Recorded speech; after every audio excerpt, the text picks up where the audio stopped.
Time for grouting. It's difficult to remember what exactly my rationale was for using white, gray, and black grout colors. It's been 2 years since I made this piece, but I suspect it had to do with trying to create depth. In hindsight, I think it would have been easier to just grout it all in light gray and then color wash. In any case, what you see here is not the grout job that I ultimately end up with. You'll see that in forthcoming videos. It goes through several iterations using a color wash painting technique. More on color washing grout in forthcoming vids. When you're making a piece that will hang indoors, you have a lot of leeway with regard to applying decorative finishes to grout, which isn't the case when you're making mosaic for outdoors. Now that I've got gloves and a mask on, I'm using sanded polymer-fortified custom brand grout that I got at my local Ace Hardware. On the left is bright white, on the far right is charcoal, and in the center is equal parts of each, making dark gray.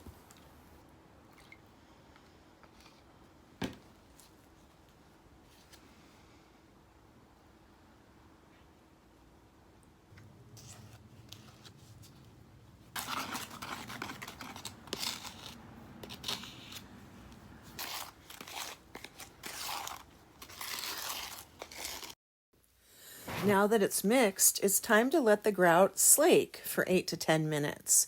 Read instructions for specific brands' slake time. Slaking means just let it sit there. It needs time to wake up. After slaking, remix the grout and you're good to go.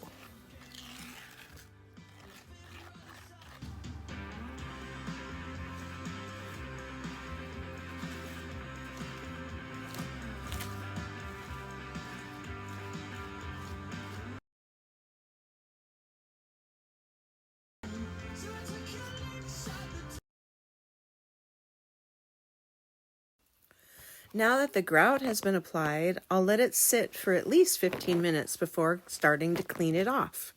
A good way to know if the grout is ready to be cleaned is when it turns dusty on the glass. Watch how I rotate the towel in my hand, always finding a clean spot, so I don't contaminate the lighter colors with the darker ones.